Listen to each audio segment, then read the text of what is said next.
आप सबका मेरे यूट्यूब चैनल पे स्वागत है। तो स्टार्ट करते हैं। आज की हमारी सेकंड क्लास है ये प्रोविजन फॉर डेप्रिसिएशन की।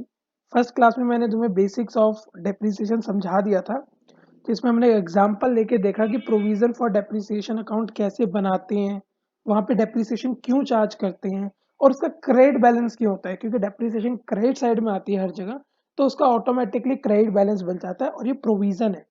प्रोविजन का क्रेडिट बैलेंस ही होता है। अब आज हम एक क्वेश्चन करेंगे और अच्छा क्लियर होगा तुम्हें कॉन्सेप्ट। क्वेश्चन कहता है following balances appears in the books of Rama Bros. हमें क्या गिवन है? On 1 April 2020 you have machine of 80,000 rupees है। 80,000 रुपए की मेरे पास मशीन है। तो देखो मैं मशीन अकाउंट में 2020 अप्रैल 1 टू बैलेंस बीडी, उस दिन खरीदी नहीं है, उस दिन पर इतना बैलेंस है, तो पहले कभी भी खरीदी होगी। अब मुझे ये नहीं पता ये कब खरीदी थी, बस इस डेट पे इतना बैलेंस पता है। एंड उसी डेट पे प्रोविजन कितना था? 36,000। तो मैंने सेम डेट पे प्रोविजन फॉर डेप्रिसिएशन भी लिख दिया 36,000। लास्ट क्लास में मैंने तुम्हें बहुत अच्छे से इसको रीड आउट करना सिखाया था। इसका मतलब होता है कि 1 अप्रैल 2020 पे आपके पास मशीन है 80,000 की, एंड 1 अप्रैल 2020 को you have provision of 36,000।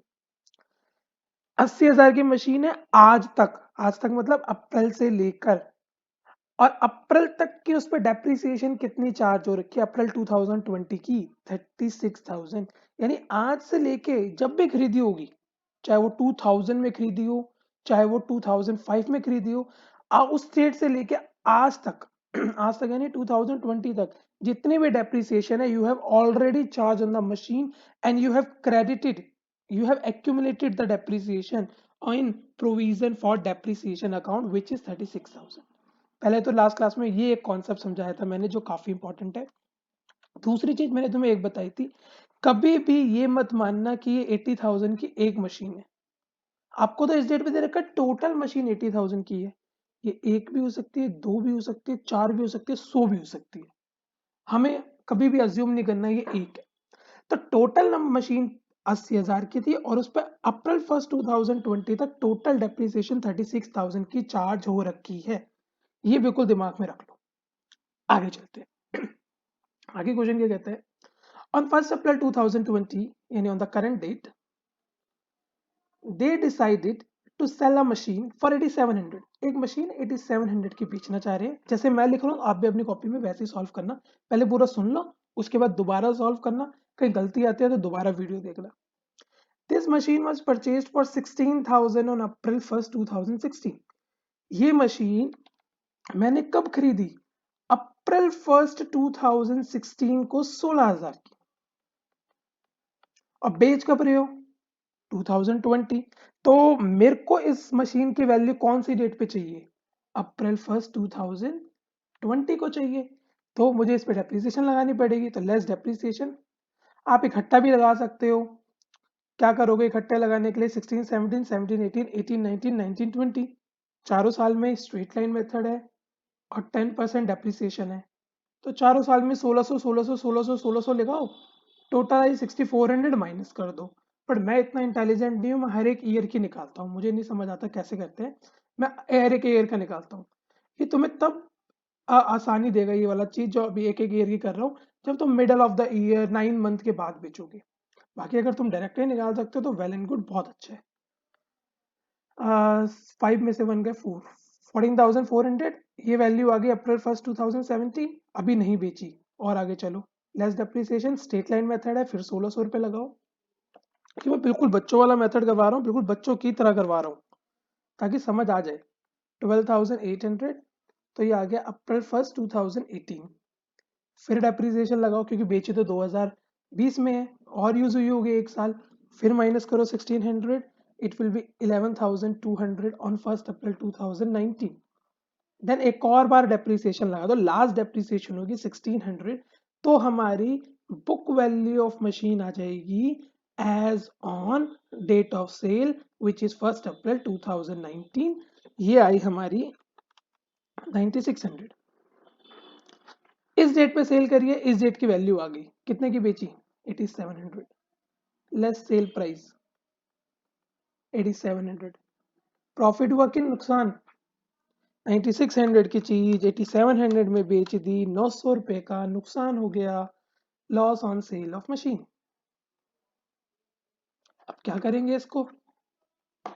Bank account debit, मैंने एक एंट्री बताई थी, बहुत इंपॉर्टेंट है, अभी भी दोबारा कह रहा हूँ, जिसने फर्स्ट वीडियो नहीं देखी पहले फर्स्ट वीडियो देखो, फिर सेकंड पार्ट पे आना। Provision for depreciation account debit, PNL account debit to machine. हम क्या करते हैं, मशीन को अपनी बुक से हटा देते हैं क्योंकि वो बुक्स में नहीं रही, कैंसिल आउट कर देंगे क्रेडिट करके। मशीन थी कितने की? 16,000। कितने में बेची? पैसा आया, पैसा पैसा पैसा 8700 आया। अब तक उस पर कितनी प्रोविजन डेप्रिसिएशन लगी? कितनी provision for depreciation you have accumulated? देख लो, 4 बार डेप्रिसिएशन लगी थी, 1 2 3 4, काट दो, टोटल 6400। नुकसान कितने का? 900। टोटल ऑफ डेबिट और टोटल ऑफ क्रेडिट चेक करो, मिलता है तो आगे बढ़ो, वरना देखूंगा गलती तो नहीं कर दी। देन उसके बाद पोस्टिंग करेंगे। बैंक अकाउंट मैं नहीं बना रहा, मैं सिर्फ 2 ही अकाउंट बना रहा हूँ, मशीन एंड प्रोविजन छोड़ दो। प्रोविजन फॉर डेप्रिसिएशन को डेबिट कर रही हो तो डेबिट करो।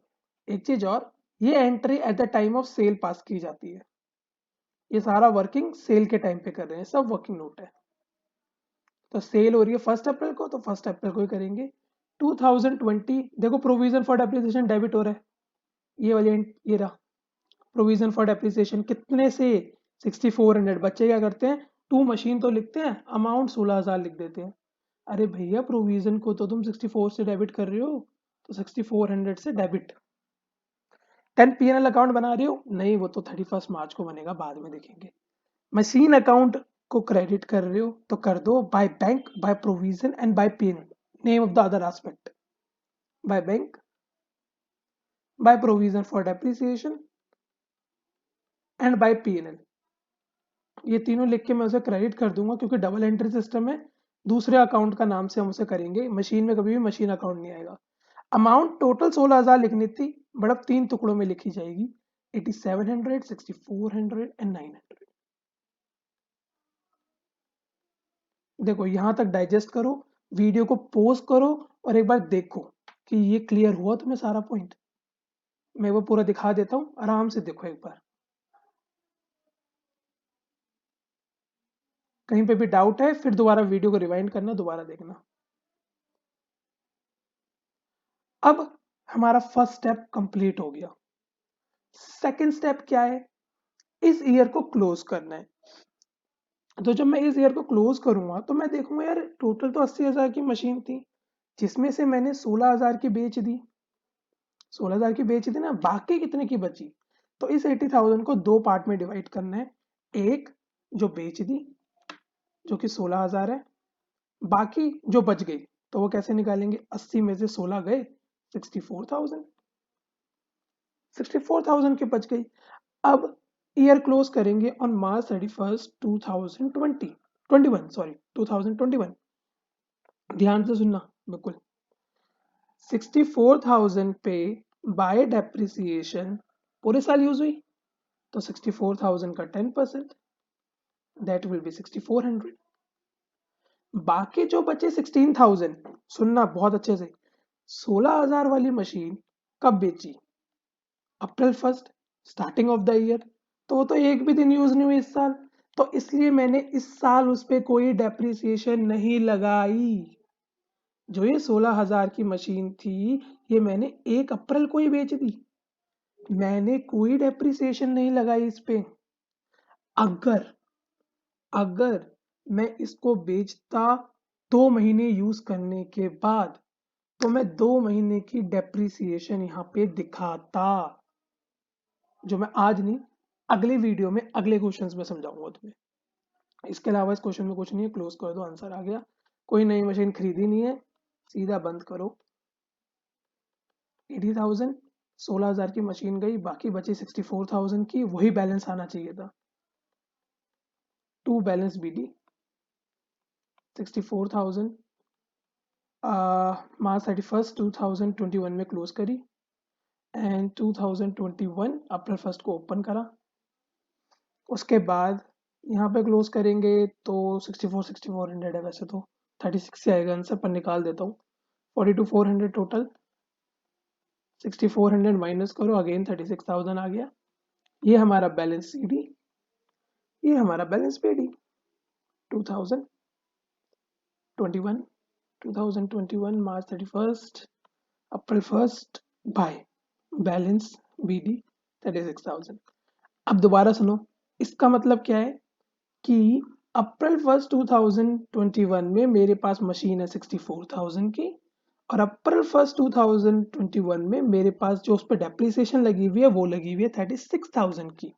इतने पे मशीन इतनी डेप्रिसिएशन लगी हुई है, और वो भी ठीक है क्योंकि देखो पहले 36 थी, जो मशीन बेची थी उसकी सारी डेप्रिसिएशन तुमने हटाई दी, जो इसमें तुमने 16,000 की बेच दी उस पर आज तक जितनी डेप्रिसिएशन लगी थी सारी की सारी तुमने हटा दी डेबिट करके अकाउंट को, तो उसका इफेक्ट खत्म हो गया। मशीन बिक गई तो उसका डेप्रिसिएशन भी खत्म कर दिया तुमने, और देखो मशीन अकाउंट में उतनी मशीन खत्म कर दी, तो रिमेनिंग मशीन बची और रिमेनिंग डेप्रिसिएशन लगी। ये बहुत आगे की बात बता दी मैंने तुम्हें, और टीचर भी नहीं बताएंगे तुम्हें सारी बातें। तो ठीक है, बस इतना ही करेंगे, बाकी अगला क्वेश्चन अगली वीडियो में। Thank you.